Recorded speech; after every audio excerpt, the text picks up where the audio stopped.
안녕하세요. 요즘 파주의 임현주 이상원입니다. 네, 오늘도 비가 오네요. 요즘에 기후위기가 아주 좀 심각해지는 것 같습니다. 이틀 3일 만에 비 오고 또 오고 3월 달에는 더워서 갑자기 여름이 되나 했더니 이제 5월 들어서 비가 너무 자주 오고 지금 2주 3주째거든요. 제가 로타리를 치지 못해요 지금. 흙이 이렇게 젖어 있잖아요. 그러면 로타리 기계를 돌리면 기계에 흙이 떡이 돼서 묻어갖고 그 다음을 긁어야 되는데 기계에 붙어 있잖아요. 이렇게 로타리 그러면은 할 수가 없잖아. 정신 로타리가 뭔가 지금 막 생각했어요. 아, 로타리. 로타리를 친다고 저희 로타리를 어떻게 치나 네, 갈아 엎는 거를 얘기하는 거예요. 갈아 엎는데 갈아 엎는 기계에 이렇게 돼 있잖아요. 그럼 이렇게 긁어서 이렇게 해야 되는데 여기에 떡이 져서 안 된다는 거예요. 그래서 지금 네. 라디오에서 그래서 지금 찾는 동안 얘기를 하자면 스피라시 그 다큐멘터리에 보면은 해양 오염의 제1주범이 어류라고 하잖아요. 그러니까 양식업, 그 다음에는 원양어업,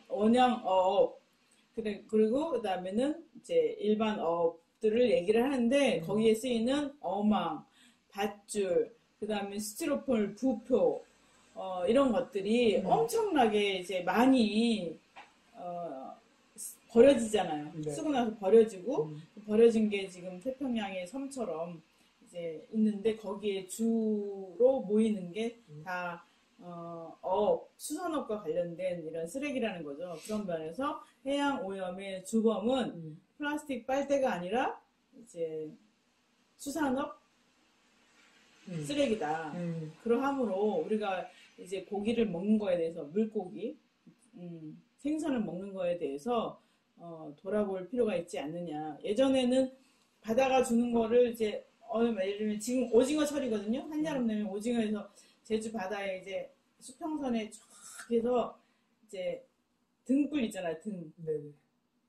이렇게 밝은 빛이 쫙 깔려요. 그럼 그때 이제 오징어들이 모이니까 그때 이제 하는데 올해 오징어 되게 많이 잡힌다고 하더라고요. 그래서 그때 오징어 때가 올 때 그때 가서 잡고 말고 그랬는데 지금은 어떻게 하냐면 저인망으로 해서 막 밑에서부터 긁어버리잖아요. 네네. 그리고 그 다음에는 뭐 고등어철이다 하면 이렇게 하는데 예를 들면 고등어가 이만하다라고 하면 한 20cm를 한다고 하면 20cm짜리를 다 잡기 위해서 그물이 촘촘하잖아요. 촘촘 해서 이렇게 넓게 해서 긁어버리면 그 안에 큰 상어, 고래 그러니까 우리가 필요한 고등어나 이런 거 아닌 것들이 잡히잖아요. 그럼 그건 어떻게 해요? 잡아 올리면서 죽잖아요. 버려요. 그래서 해양 생태계에 그 위쪽 포식차들이 사라지는 거죠. 상어, 고래 이런 큰 이 어류들이 사라지면서 해양 생태계가 무질서하게 되는 거예요. 그게 굉장히 큰 문제가 되는 것 같더라고요. 그러니까 그다음에는 바다의 원양어업 같은 경우는 육지를 떠나서 한 달, 두 달 배 위에 있잖아요. 그 안에 노예 노동도 엄청난 거예요. 그래서 지금 우리가 먹고 있는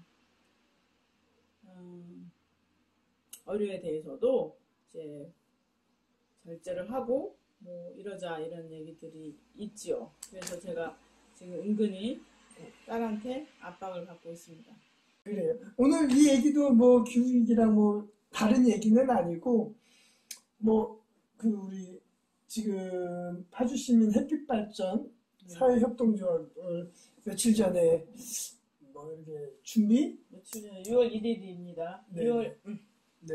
그거 얘기 좀 한번 들어볼까요? 어떤 내용이 있었고, 네네. 기후위기를 대응하기 위해서 우리 이제 구체적인 실천 방안이 뭘까라는 생각을 하다가 예전부터 이런 일을 모색해왔던 사람들이 있었어요. 햇빛 발전에 대해서 4, 5년 전에 이제 국민도 하고 준비를 하다가 이제 안 됐고, 그 다음에 넘어왔는데, 지금 당장 날씨부터 시작해서 또 전 세계적으로도 기후위기 문제가 심각해졌고, 그 다음에는 그 P4G라고 해서 이제 그 글로벌 위기, 탄소 중립화 이런 거에 대한 경각심이 굉장히 커지고 있잖아요. 그리고 탄소 중립 그 계획이라는 거는 산업, 즉 내가 뭔가를 만들어내는데도 직접적인 영향을 주게끔 돼 있어요. 탄소 배출량이라는 게 경제 활동을 제한하는 요소가 되고 있잖아요. 그런 면에서 이제 에너지를, 우리가 쓰는 에너지를 대한 에너지로 만들자. 태양으로,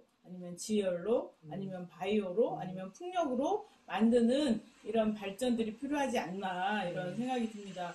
그리고 지금 예전에 뭐 밀양에서 765kW 그 대형 송전탑이 세워지고, 그 송전탑이 세워지면 그 밑에 그 꺼진 형광등을 갖다 놔도 막 번쩍번쩍 하잖아요. 그런 그 전자파를 엄청나게 만들어내면서 그 전기가 서울로 오는 거예요. 서울에 수도권에 있는 사람들 쓰기 위해서 밀양에 있는 할머니들이 그때 막 데모하고 할아버지는 자살하고 이런 일이 있잖아요. 이런 일들이 없어져야 되고, 2011년 후쿠시마 원자력 그 문제, 이렇게 폭발하는 문제 같은 게 우리나라에 없을 수 없는 거 아닙니까? 그리고 원자력이 우리나라에 42개가 있어요. 그 발전소가. 어떻게 될지 모르는 거 아닙니까? 그리고 저는 이 그 전기 에너지의 이제 불평등도 굉장히 심하다. 시골에서 즉 이렇게 전기를 만들기 좋은 여건인 해안가, 물로 식혀야 되니까 해안가에서 만들어서 수도권으로 이제 배송하는 이런 구조 자체는 문제가 있다. 내가 쓸 에너지는 내가 만들자라는 것을 우리 좀 그 에너지 생산의 원칙으로 삼았으면 좋겠다 이런 생각을 평소에 하고 있었고요. 그래서 이런 생각들을 가진 분들이 이제 모여서 햇빛 발전 협동조합을 만들자. 그런데 고양시에 이제 발전소가 아니 협동조합이 있거든요. 이제 고양시의 박평수 대표님 얘기 만나서 이제 알아보고 했더니 사회적 협동조합으로 하는 것이 좋겠다라고 해서 이제 햇빛 발전 사회적 협동조합을 만들기 위한 준비위를 6월 1일 날 창립했습니다. 그래서 준비위가 발족을 했고, 그래서 파주시민 누구나 아니면 파주시민 아니어도 그렇고요. 그래서 파주시의 햇빛 발전을 보급하고 확대하고 또 설립하고 이런 일들을 하기를 원하시는 시민들을 모아서 협동조합을 곧 출범할 예정입니다. 그래서 관심 있는 분들은 948-4900로 연락을 주시면 되겠습니다. 그날 그 이렇게 강의를 해주신 분이 어떤 분이? 그러니까 지금 이기환 씨라고요. 이제 태양광 관련해서 이제 그 뭐죠? 개발을 하고 사업을 하시는 분이에요. 그래서 4명이 준비로 했고, 그다음에 그날 10명이 왔었고요. 온라인으로 9명이 이제 해서 19명이 그날 같이 했는데, 제가 이건 잘 연결을 들었어요? 예. 들렸어요? 초반에 좀 안 됐다가 나중에는 잘 들리더라고요. 이거 보니까 재밌었겠네요. 좋았겠네요. 그리고 이제 햇빛 발전 확실히 알게 됐다고 이런 얘기를 하세요. 이렇게 좀 햇빛 발전 좋다라는 생각만 하다가 이게 구체적으로 나한테 어떤 의미로 다가오는지 뭐 이런 것들이 이제 설득이 되니까 좋은 반응이 있었던 것 같습니다. 그러니까 결론은 태양광으로 전기를 만들 수 있는 그 시설을 어쨌든 개인주택의 공공부지 옥상에 공공 용지에 이제 세우자는 거죠. 네. 그러니까 우리가 기존에 저도 잠깐 강의 내용 중에 그런 게 있었잖아요. 예전에는 막 농지를 산림형 그런 것들을 지향하고 이제 좀 그러니까 산을 깎아서 이렇게 태양광 하기 위해서 이제 조도를 이게 기울기에 햇빛이 잘 드는 데 쪽으로 해서 산을 깎아서 해서 산림 파괴형 태양광이 아니라 지금은 우리 파주 같은 경우는 노동복합 도시니까 영농형으로 하자라고 해서 이제 파주에 장단 300이라고 있지 않습니까? 쌀, 인삼, 콩이 있는데 이거를 중심으로 해서 영농 활동을 하는데 콩과 인삼 같은 경우는 인삼은 햇빛을 일부러 가리잖아요. 그렇죠. 그러니까 이런데 태양광 시설을 하면은 태양광 발전도 하고 그렇죠. 농민들도 좋지 않겠냐. 이것을 연구를 좀 해서 영농형으로 해서 콩밭이나 인삼밭에 이게 가능할 수 있도록 그러면 이제 패널을 이렇게 했던 거를 이렇게 해서 좀 한다든가. 근데 이게 지금 프랑스에서는 인삼밭에 이렇게 하는 실험이 돼 있었대요. 그러니까 우리도 충분히 가능하죠. 그래서 저희는 이제 영농형으로 태양광을 할 생각이고 또 이제 공공부지에 공공 건물의 옥상들 있잖아요. 네. 거기에 지금 다 놀고 있는데 거기서 이제 발전을 할 수 있도록 하고 그다음에 도로 있잖아. 그 공공도로, 고속도로. 그다음에는 그 뭐라 그러죠? 전용도로. 자동차 전용도로 이런데 벽면이나 이렇게 뭐 천정이나 이렇게 해서 거기서도 발전이 가능하거든요. 네. 고양시 햇빛발전 사회적 협동조합에서는 제2자유로의 발전소를 만들었어요. 그렇게 해서 공공용지 안에서 충분히 발전이 가능하거든요. 그런 노력들을 하자. 제2자유로라 하면? 제가 그때 가보지는 못했는데요. 예, 제2자유로의 발전소를 만들었어요. 저도 옛날에 어느 의원의 얘기를 들었는데 그 태양광 시설을 아예 그냥 도로에다 까는 거죠.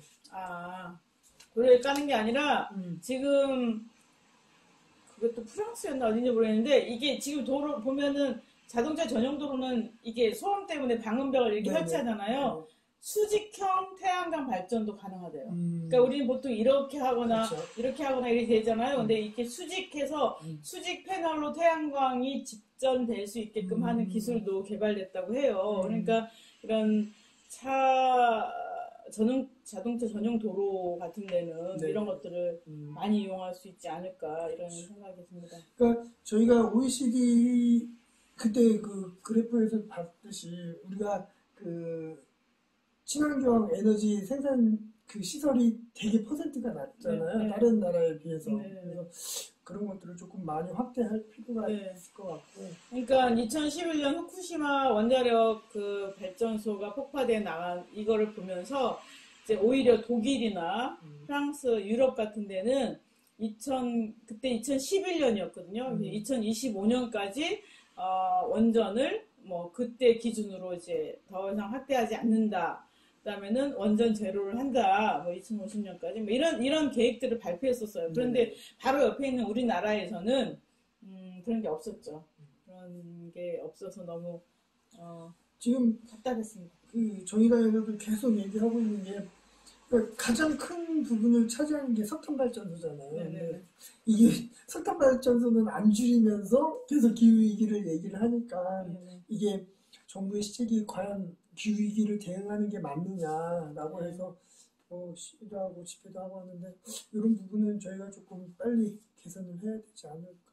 그 중요한 게 다 예산 배정이잖아요. 근데 그 예산 배정이 어느 쪽이 되는가 보면은 어떤 정책이 필 건가를 볼 수 있는데 그러니까 이게 정치인이나 정책이나 아니면은 행정부, 집행부에서 그러니까 파주시 정부 뭐 이런 데서 하는 얘기의 진실성은 어디서 알 수 있냐면 그 얘기에 따르는 예산이 얼마나 편성되어 있는가를 봐야 되는 거예요. 맞아요. 문재인 대통령이 이선호 씨 사망 그 장례식장에 장례식장이 아니라 그 분향소에 찾아갔었잖아요. 굉장히 역대 대통령이 그렇게 한 사람이 없잖아요. 굉장히 훌륭한 일을 하셨고 또 그만큼 이렇게 말하자면 대한민국 정부가 이 문제에 더 각성하겠다라고 하는 건데 문제는 그 이후에 무슨 조치가 있냐는 거예요. 대통령이 갔으면 그거에 이렇게 산업재해를 줄이기 위해서 산업안전 교육을 하는데 얼마를 투자하겠다든지 아니면은 어떠한 부문에서의 산업 현장에는 산업 인력을 투입하기 전에 30분 동안 의무적으로 교육을 하겠다 한다든지 아니면 그 안에 산업안전관리사를 몇 명 이상 배치하지 않으면 이게 건설을 하지 못하게 한다든지 이런 거. 그리고 그 다음에는 산업재해가 발생해서 사망에 이르기까지 이렇게 될 경우는 하청 담당이 아니라 원청에 책임을 물어서 원청이 일단 이 문제를 해결할 때까지 한 달권 영업 정지를 무조건 해야 된다든지 이런 어떤 법적 조치들이 따라야 되는 거예요. 근데 이 법적 조치를 따른 때는 당연히 투자를 해야 되는 거죠. 이거야말로 투자잖아요. 근데 이 투자를 하지 않은 채 산업재해 없는 나라, 그 다음에는 김부겸 총리가 말했던 것처럼 더 이상 젊은이들이 노동이 힘들어지지 않도록 하고 제2 이선호가 나오지 않도록 하겠다. 이 말을 하면 무슨 소용이 있냐고요. 그런 것 때문에 우리가 이제 정치에 대해서 혐오를 하게 되는데, 그래서 좀 이제는 깨어있는 시민들은 어떤 사람이 말을 할 때 그 말에 내용이 실리는 예산이 뒷받침되고 있느냐, 예산이 뒷받침되게 집행부를 견제하느냐, 그 다음에는 예산을 내게끔 홍남기 기획재정부를 압박해서 예산을 편성하게 하느냐, 추경도 하고 그래야 될 거 아니에요. 근데 그런 것들이 따르는가를 보면서 우리가 이제 제대로 된 정치인가 아닌가를 채점을 해야 되지 않을까 이런 아까 생각을 말씀 합니다. 중에 그런 그 건설 현장이라든지 어떤 노동하기 전에 교육이나 뭐 이런 안전에 대한 그런 거는 뭐 그거 안 하고 넘어가는 데도 있는데 지금은 하게끔 돼 있어요, 매뉴얼은. 근데 그렇게 하지 않고 그 문제가 그거죠. 그리고 그럼 빨리빨리 해야 된다라는 그런 것 때문에 사고가 일어나고, 그러니까 그 사고가 난 이후에 그 원청이라든지 그 책임자들에 대한 처벌이 없고. 아니, 그러니까 예를 들면 이선호 씨가 이게 다쳤어요. 그래서 쓰러졌어요. 그럼 바로 119에 연락해야 될까? 이게 안 되는 거예요. 왜냐하면 이렇게 했을 때 거기 우리 업체 어떻게 하는 거지? 자기 사장한테 얘기했어. 그 사장은 다시 원청에 얘기했어. 어떻게 할까요? 어떻게 할까요? 해서 시간을 놓쳐서 돌아가신 거 아닙니까? 그러니까 이런 것을 안 할 경우는 단단하게 조치를 할 수 있어야 되고, 작년에 제가 뭘 하다 보니까 작년에 이천에서 그 창고를 짓다가 22명이 죽었던 일이 있었어요. 그때도 난리 났었죠. 예? 창고를 짓는데 구조적인 문제다, 이런 식으로 판례를 쓰고 이렇게 작업 인력을 투입하고 한쪽에서는 지으면서 한쪽에서는 용접하고 맞아. 이렇게 하면 안 된다라고 했었어요.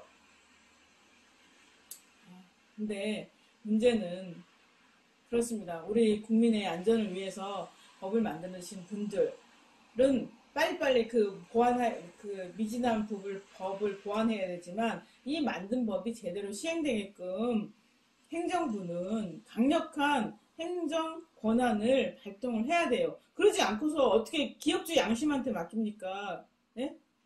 그리고 노동자의 안전의식? 노동자 안전의식은 빨리 나가서 일을 하는데 안전 체조하고 있으면은 뭐라고 하는데, 안 잘리려면 어떻게 합니까? 가서 일해야 될 거 아니에요. 호주는 작업장에 들어가기 전에 무무적으로 앉아서 교육을 들었던 거 또 듣고 이렇게 한대요. 근데 우리는 안 하잖아요. 이게 뭐 때문입니까? 이거를 기업주 양심에 맡기면 안 되는 일입니다.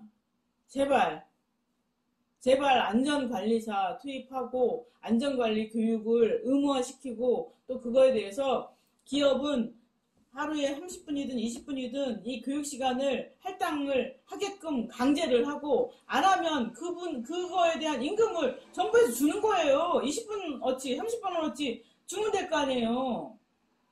그렇게라도 해서 제도가 정착되게끔 이렇게 나가야 되지 않느냐라고 생각을 합니다. 제가 지금 요새 자꾸 뭔 얘기를 하다 보면 자꾸 흥분하게 되는데요. 죄송한데. 또 하나 우리 더 남았는데, 네? 지금부터 이렇게 흥분하시면 안 돼요. 네네네. 뭡니까? 얘기하십시오. 아까 전에 군대 내. 진짜. 또 열불이 나는, 그러니까 우리 사회가 왜 이렇게 되고 있는지가 참, 어제 그 군군 부사관 얘기를 들어보면 군대 내에 그런 성폭력이 일어났을 때에 매뉴얼은 다 돼 있다고 그러더라고요.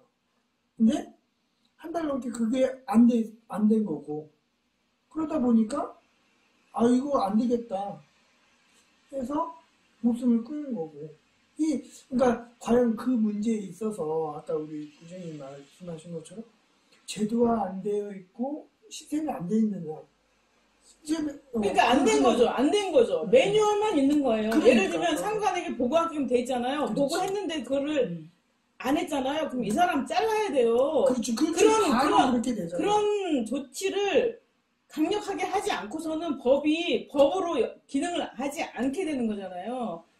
그런 얘기를 하는 거예요. 그러니까 예를 들면 그 사람을 해서 그 사람을 이제 이런 이게 말하면은 직장 내 성폭행에 대해서 보고가 들어왔는데 조치를 하지 않았다. 그러므로 너는 직위 해제를 한다든가 이렇게 되면 또 행정소송을 하고 막 이럴 거 아니에요. 그럼 정부로서는 괴롭고 그러겠죠. 좋게 넘어가고 싶겠지 누구나. 그런데 이거를 하지 않으면 이런 사람이 또 나타나기 때문에 그렇죠. 그 사람을 직위 해제를 시키고 아니면 파면을 시키고 이렇게 맞아요. 해서 이런 정책적 경제적 부담을 떠나야 되는 거예요. 그런데 이게 왜 안 되느냐? 왜 안 되느냐? 그게 왜 안 되느냐 하면은 복잡하고 과정이 있고 돈이 들어가고 이런 것들을 안 하고 싶어 하는 거예요. 그런 관행들이 있단 말이에요. 그러니까 법과 제도가 있으면 이거를 지키지 않으면 지키지 않은 거에 따른 불이익이 온다라는 것들이 인식돼야 되는데 그걸 그냥 좋게 넘어갈 수 있어라고 사고하기 때문에 그렇다는 거죠. 그래서 이게 강력한 집행력이 필요하다고 생각을 합니다. 네, 저는 그래서 예전에 그때 누구죠? 할 때 나는 지금 국방부 장관 해임시켜야 된다고 생각해요. 우리는 그렇게 요구를 해야 돼요. 지금 그래서 상관 누구죠? 중령이든 무슨 뭐든 이런 사람 자르는 수준 문제가 아니라 이게 지금 한두 번이냐고요. 공군에서 이게 한 번 터지니까 계속 이런 문제가 있었다는 게 나오고 있잖아요. 그러면 이게 무슨 문제야? 이게 국방부가 조사한다고 될 일이에요? 국방부 장관을 해임하고 이런 일이 없도록 이런 일이 터지면 국방부 장관 해임되는구나. 안 되겠다. 그러면은 어떻게 되겠어요? 그 국방부 장관 그 밑에 있던 사람들도 줄줄줄줄 이 사건과 연루된 사람 다 자천되고 지휘 해제되고 파면되는 사람도 있을 것이고 구속되는 사람도 있을 거 아니에요. 이렇게 해야 그 다음에 다른 이 문제가 유사하게 해서 또 상관하게 바로 보고하고 바로 보고한 거를 바로 조치하고 이렇게 될 거 아니에요. 이렇게 돼야 된다는 거예요. 근데 지금 모든 조직들은 자기 조직에 보위주의, 이기주의가 있는 거예요. 자기 조직을 그대로 지키고 싶은 이 기득권을 누리고 싶은 거죠. 저는 그게 핵심이라고 보는 거예요. 공무원들, 국방부, 국군 모든 조직이 다 그래요. 기업체도 그렇잖아요. 기업에도. 그러니까 이 조직 보위주의 자체가 법과 제도를 뛰어넘어서는 안 되게끔 하는 힘들이 있어야 되는 거죠. 그렇게 집행을 해야 되고 또 우리 시민들은 그렇게 하게끔 요구를 해야 되는 거예요. 압박을 해야 된다고 생각합니다. 저는 지금 말씀하시는 게 핵심이라 생각해요. 그러니까 그걸 드러내지 않으려고 하는 그런 마음. 그거는 자기 조직을 어떻게든 감추려고 하는 마음. 그게 가장 크다라고 보고 그러면 왜 그러려고 할까? 아니 왜냐면 다 생존이란 그렇죠. 그래요. 아니 그러니까 아까 얘기했잖아요. 규범 얘기했잖아요. 인간이 착하다는 전제 하에서 정책을 피우면 안 된다는 거예요. 모두가 각각이 나를 우선으로 하고 내 삶의 기준, 내 시선이 우선이고 옳다라는 생각들을 다 해요. 그러니까 세상이 다 달리 다 보잖아요. 그렇기 때문에 모두가 자기 기준을 갖고 있고 모두가 자기 이익을 추구한다라는 전제를 갖고 법에 있는 거잖아요. 그런 것처럼 정책도 그런 인간에 대한 전제를 갖고 펴나가야 된다는 거죠. 예를 들면 내가 공군이었어. 옆에서 이런 일이 있었어. 그런데 이게 터져서 막 하면은 우리 공군에게 피해가 될지도 몰라. 그러니까 나는 눈 감아야지. 라는 생각을 다 할 거예요. 이런 생각 자체가 이 조직에 더 큰 데미지가 준다는 거를 보여주고 느끼게끔 하면 다음에 이런 게 있어요. 이런 거는 고쳐야지 이걸 숨기면 될 일이 아니야 라는 생각을 하게끔 해야 되는 거죠. 그렇죠. 그거랑 전 노동자 그것도 똑같다라는 거예요. 기업이든 공무원이든 국군이든 어쨌든 간에 이런 조직 보위주의가 우세할 수 있도록 하면 안 돼요. 그렇게 하면 결국은 다 망하게 되는 거잖아요. 만약 국군이 이런 식으로 해서 그냥 망가지고, 아니 국군만 아니라 공군이 이런 식으로 망가지고 하면 우리나라 국방력이 어떻게 되겠습니까? 우리 세금 다 들여서 밥 먹여주고 뭐죠? 그거 전투기 사고 이러는데 1년에 60조가 들어가요? 뭐 이렇게 쓰고 있는데 국방비를 쓰고 있는데 그게 그럼 내가 열심히 일해서 세금 내면 뭐해요? 내 복지로 돌아오지 않고 그런 이상한 사람들 이런 사람들한테 세금 주는 걸로 돈이 다 쓰여져 버리는데 일벌백계가 필요한 시점이에요. 이게 일벌백계에 대한 논의를 하는 것조차도 뭐냐면 사람이 죽어 나가야지 그때 논의를 한다라는 그러니까 거죠. 지금 무슨 사건이 터지잖아요. 그러면 이게 지금 정모 대위인가? 뭐 하여간 그렇잖아요. 그러면 그 사람을 깜빵에 보내자. 라고 끝나면 안 되는 거예요. 윤석열, 검찰개혁하자. 윤석열을, 이게 뭐라 그러죠? 퇴임시키자. 로 끝나면 안 되는 거예요. 이게 법과 제도로 안착되게끔 해야 되는 거예요. 검찰의 수사권을 뺏자. 아니면은, 국방부에 의해서 상관에게 이런 성폭력이 문제가 나왔을 때 매뉴얼대로 하지 않는 경우는 무조건 이 보고를 받아야 될 상사가 보고를 받지 못했든 받았든 어쨌든 간에 이 조치를 안 할 경우도 파면한다. 이런 어떤 규범들을 강력하게 만들고 이거를 지키도록 해야 되고 우리 시민들은 이거를 어떤 일 개인에 대한 처단이나 징벌이 아니라 제도화하고 있는지 제도로 정착할 수 있도록 우리가 관심을 지속적으로 가져야 된다는 거죠. 그런 방법이 세상을 지키는 길이라고 생각합니다.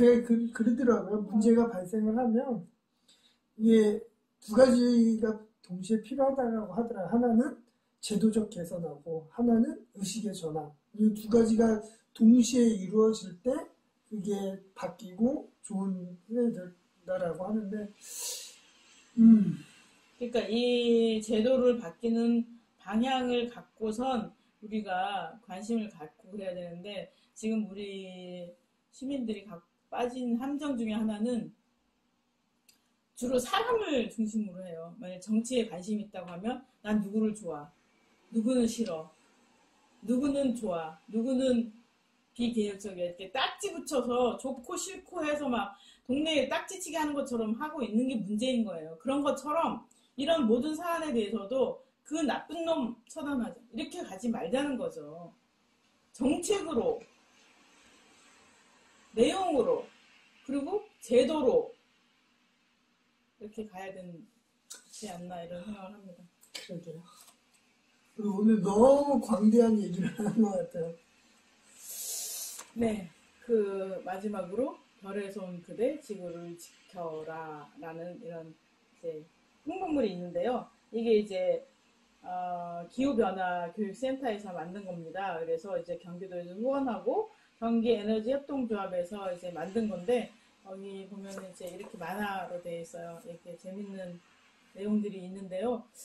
지금 경기도에는 총 26개의 햇빛발전 협동조합이 있습니다. 이제 우리 파주도 이제 들어가게 되면 27번째가 되겠는데요. 이렇게 해서 우리도 지구가 더 이상 뜨거워지지 않도록 노력을 하면 좋겠다 이런 생각이 들고 이 책자 혹시 필요하신 분들이 있으면 연락 주시면 보내드리도록 하겠습니다. 오늘도 다양한 얘기를 너무 흥분하셔갖고 많이 하셨는데 다음에는 우리 조금 이제 파주 이슈를 조금 찾아가지고 좀 소개하는 그런 식으로 좀 좋을 것 같아요. 마지막으로 서울 문상강 고속도로 그거 알죠? 고양시 시장이나 의원들이 서울 문상강 고속도로 너무 비싸다. 피켓이하고 데모하고 있어요. 우리 파주는 인터체인지도 제대로 딱 한 군데밖에 없는데 이러고 있습니다. 하여간 그렇다는 얘기죠. 그래요. 알겠습니다. 뭐 오늘 여기서 마무리할까요? 네네네. 다음에 더 알찬 소식으로 찾아뵙겠습니다. 네네. 감사합니다. 감사합니다.